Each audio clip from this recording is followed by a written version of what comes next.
¿Cómo estás, Diego? Estamos con Diego Laje, periodista, ex corresponsal de CNN. Trabajas para CNN también hoy. ¿Cómo ha sido, después de mucho tiempo del sudeste asiático, volver a Argentina? ¿Cómo encontraste el país? ¿Cómo es ese cambio cultural, me imagino, importante? Fue una montaña rusa, te diría. Fue una montaña rusa porque llegué en 2015, vi el final del último gobierno de Cristina Fernández, luego vi la elección de Mauricio Macri, todo el gobierno de Mauricio Macri, y ahora estoy viendo el principio del gobierno de Alberto Fernández. Una montaña rusa, porque la Argentina recorrió, ya venía en baja cuando yo llegué, después hubo gran expectativa que generó el gobierno de Mauricio Macri, después hubo una gran decepción con la crisis del 18, con el gobierno de Mauricio Macri, después llegó un nuevo gobierno con muchos signos de pregunta al gobierno y le llegó esta pandemia, ¿no? Uh-huh. Un cúmulo de decepciones. ¿Vos lo vivís así también? Digo, ¿te arrepentís de haber vuelto? Hay lugares que no paran de sorprender. Podría ser China, podría ser Japón, Tailandia. Hay lugares que realmente no paran de sorprender. Y hay lugares que no paran de decepcionar. Siempre la Argentina tiene una decepción más para vos. Bueno, pero periodísticamente es todo lo contrario. Todos los días te da tema. No sé si en otros lugares del mundo sucede que sea tan montaña rusa, que podamos tener mañana, tarde y noche también periodísticamente tan distintas. Esto ya es demasiado, ¿no? Esto ya es demasiado. Definitivamente. Hay varios elementos, por supuesto, desde lo periodístico. Está bueno. Lo mejor que tiene Argentina, que es muy malo para la Argentina, pero muy bueno para los periodistas, es que todo el mundo habla con periodistas. Entonces, todos aquellos, por ejemplo, funcionarios que en el mundo no hablan, hablo de presidentes de bancos centrales, hablo de jueces, los fiscales siempre hablan en todos lados del mundo, jueces, otros funcionarios importantes de la justicia, hablo de ciertos funcionarios de muy alto nivel que tienen la obligación de no hablar con la prensa, acá hablan. Entonces, siempre está bueno y siempre te da tema.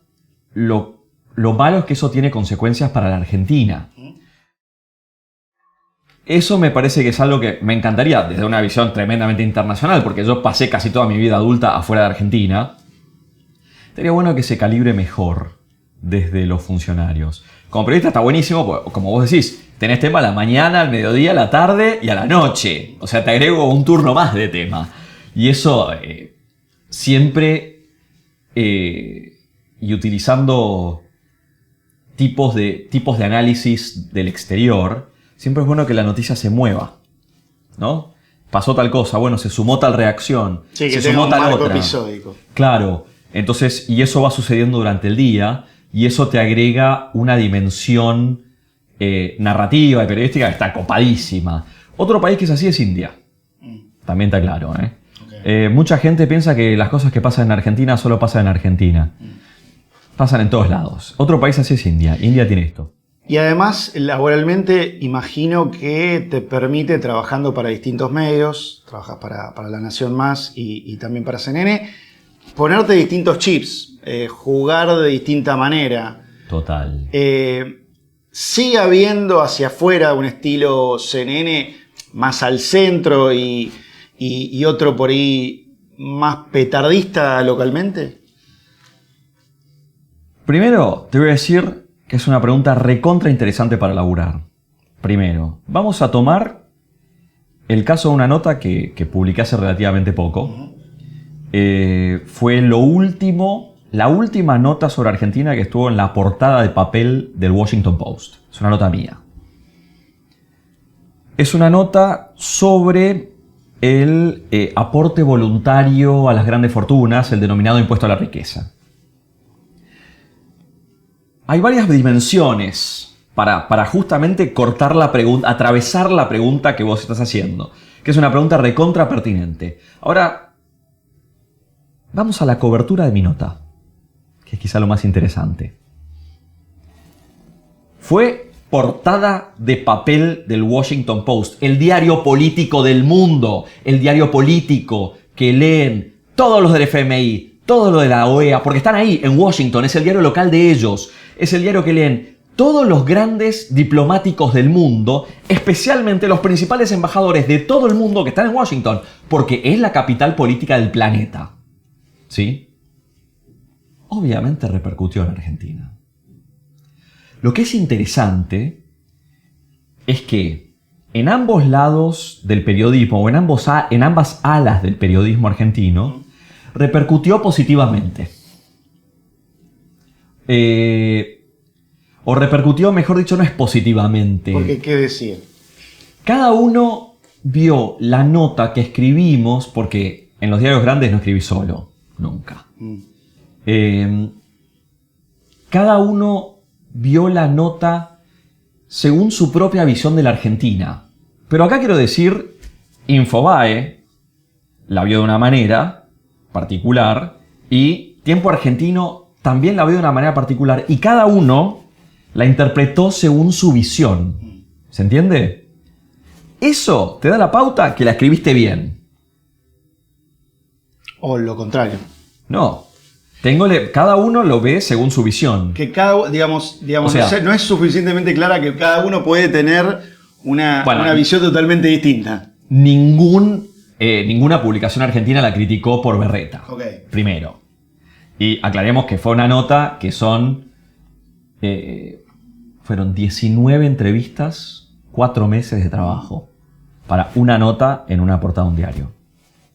No, pero digo, claro, a ver, lo tomo del otro lado. Generalmente cuando uno hace esos análisis tiene las dos campanas, ¿no? Digo, claro. Periodísticamente uno sigue cumpliendo con eso.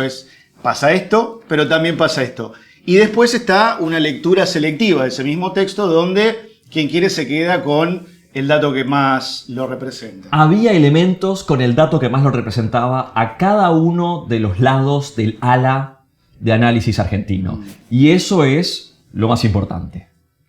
Bien, llevado al periodismo local, ¿eso se cumple o para tener... las dos caras sería fácil, es tan fácil a veces como hacer zapping del 15 al 16, según el cable que tengas. Pero la posición media, el balance, ¿quién te lo da? Me parece que yo no puedo contestar por otros periodistas, pero sí puedo contestar por lo que yo digo. ¿Sí?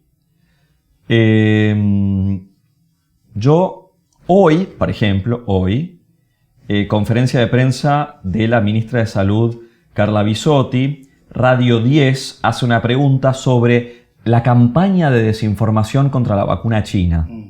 Pregunta que la ministra de Salud agradece al cronista de Radio 10. Ya sabes lo que quiero decir. Radio 10, para quienes nos están viendo y no siguen la chiquitita de los medios, está, digamos, más bien alineado con el gobierno. Aclaremos que en La Nación estamos más bien no alineados con el gobierno. Sin entrar en el chiquitaje de los medios, un periodista habla de una campaña de desinformación, la ministra obviamente se hace eco de ese comentario y devuelve una respuesta. Lo que yo te puedo decir es que yo cada vez que mencioné la vacuna china, dije Sinovac, la que tienen en Chile, en Argentina tenemos la Sinopharm. Siempre lo dije. Las vacunas chinas, por su denominación, además, pues son sino algo, la verdad, tendrían que haberla llamado azul y amarillo, o no sé, o blanco y negro, o 1 y 2. Sí. Pero algo que no se mezcle, se prestan a estas confusiones. Y es muy importante mantener el rigor periodístico. Ahora, siempre es muy importante decir, mira, los datos son estos, y eso es lo que yo personalmente hago. Yo primero vomito datos en pantalla, vomito números en pantalla, y después de vomitar todos los números, de llenarte la pantalla de números, datos y datos duros indiscutibles, ¿puedo no meter un comentario editorial diciendo esta es mi opinión, sí, o lo veo así? Es casi una deformación profesional de los últimos años, pero por otro lado, reclamada también por el público. No sé si lo sentís así en cuanto a la manera en que trabajamos. Si uno es demasiado Corea del Centro, el mismo público te reclama, jugátela, ¿no? Sí, sí. Es cierto. Pero también, muchas veces, hay que dejar que los datos hablen por sí mismos. Vos me vas a ver en redes sociales, seguramente me viste la cuenta de Twitter, cada tanto digo algo feo contra algún político en general. En general, contra algún funcionario, alguna persona que está particularmente gestionando esta crisis sanitaria que tenemos, y canalizo mi frustración. Veo que hay enormes incompetencias y no me las reservo. Ahora, hay dos maneras distintas de canalizar tu frustración. Una es, yo opino que lo estás haciendo mal. ¿Por qué? Porque yo opino. La otra es, mirá, estoy viendo que lo haces mal porque en la esquina lo están haciendo de otra manera y les va mejor. Estamos para eso, estamos para decir, este está mal, aquel está bien. Y si no lo hacemos y solo contamos noticias o le abrimos el micrófono, atrasamos periodísticamente, eso no, ese modelo es viejo, quiero decir, el del presentador de noticias. Muy interesante. A mí me parece que es un mix. A mí me parece que es absolutamente un mix. Si vos me ves en un programa cualquiera, vas a ver que recorro todos los personajes. Me pongo todos los sombreros. En un minuto me dicen, bueno, ¿qué pasó? ¡Pum! Dato, dato, dato, dato, dato, dato, dato, dato, dato, dato. Cierro. El epítome puede ser, por ejemplo, la cobertura de las elecciones recientes en Perú y Ecuador, con la victoria del presidente Lasso, como nuevo presidente anticorreísta, anti-bolivariano, anti-eje bolivariano. Se dio la cobertura, en el último programa que hicimos, en distintas etapas. La primera etapa fue, ta, ta, ta, ta, ta, ta, ta, ta, ta, ta. Esto es lo que tenés que saber. Después, fuimos en otra instancia del programa, volvimos al tema y fue, bueno, por supuesto, ya sabemos que ganó con el 52% Lasso. La próxima etapa en la cobertura es, hay analistas que dicen esto, en general lo vieron así otros analistas. Y después viene la tercera etapa. La tercera etapa es, y la verdad que me siento más cómodo con un presidente que no se congracia con un conjunto de políticos que le hacen la vista gorda a violaciones serias de derechos humanos. Ahí te acabo de hacer un comentario editorial, pero de vuelta, hay formas y formas de hacerlo. En lo personal, en tu experiencia personal y en tu manera de vivir el día a día con eso, te exige, como bien vos ponías, cambiar de sombreros. ¿Cómo lo resolvés en el día a día? Digo, ser distintas personalidades en un punto. Es dificilísimo. Es dificilísimo ser distintas personalidades en el transcurso de un minuto. Hay varios elementos comunicacionales que hay que resaltar. Y el primero es el tono de voz. Porque además, de hecho, la gente que nos está viendo en cualquiera de estas tres, de este grupo conjunto de cámaras que nos rodea, en realidad está escuchando mi texto en un 20%. El otro 80% de lo que recibe de mí es tono de voz, posición, cuerpo. Son todas cosas distintas. Podría estar haciendo el mismo texto. Pero claramente uno en televisión tiene que usar el otro 80%. Es fundamental que yo te diga, Guillermo Lasso ganó con el 52% de los votos frente a un candidato de izquierda alineado con el expresidente Rafael Correa. En Ecuador salieron a celebrar a las calles porque estaba la gente muy contenta que no tenía que pasar otro periodo con un presidente que está buscado por la justicia. Son dos elementos muy distintos y creo que te lo logré aclarar con el tono de voz. Eso lo juego mucho. Obviamente no puedo cambiar de posición de cuerpo en un estudio donde estoy generalmente sentado. Es muy complicado, con algo adelante. Pero uno tiene que saber usar, primero, los tonos de voz, que son importantísimos. Segundo, por supuesto, las expresiones faciales. que son parte de lo que vos haces Y como te divierte. informador. Tenés que entender que funciona. Sí, pero más allá de eso, en lo personal, porque uno a veces puede funcionar no solamente, y no necesariamente que el feedback para uno, en lo emocional, sea positivo. ¿Vos cómo lo vivís? Creo que el clásico de mis videos en joda, antes del momento de la televisión argentina con más rating, que es el pase entre Jonathan Viale y Eduardo Feynman. Sí. Justo antes, todos los días, doy un video en joda.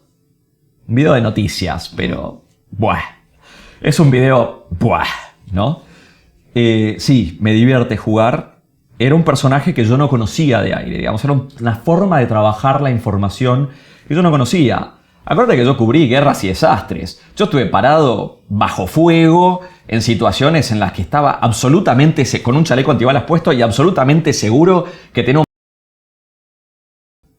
Entonces, de esa situación y cómo pasás la noticia ahí, la verdad es muy claro cómo la vas a pasar. Ni te vas a reír. Estás en una situación de presión extrema. Recordá que cuando hace 10 años nosotros estábamos recorriendo la zona aledaña a Fukushima, no sabíamos si llegábamos fin de semana. Porque había riesgo, percibido, no real, percibido, de que... Y no... De ese periodista, pasar a un tipo que recorre el mundo en busca de un video, una noticia, un detalle que relaje la tensión noticiosa antes de otro momento de tensión, es un trabajo muy grande para uno.